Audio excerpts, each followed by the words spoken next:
Today, I'm reviewing Mailchimp, one of the most talked about email marketing platforms, especially for small businesses in 2025. But is it worth the hype or are there better options out there? Let's take a closer look. Mailchimp gives you hundreds of drag and drop templates that make it super easy to design great looking emails. Whether you're running a sale, launching a product, or sending a welcome email, you'll find a layout that fits. But keep in mind, some of the better templates are only available on paid plans. Mailchimp now includes AI-powered tools that help write subject lines, create visuals, and optimize send times. It's perfect for beginners who want help without hiring a full team.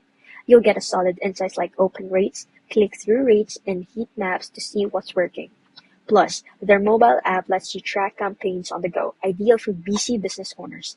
MailChimp still offers a free plan, but it's very limited now. Fewer sends, fewer contacts, and limited automation. For serious features, you'll likely need to upgrade to a standard or essentials plan.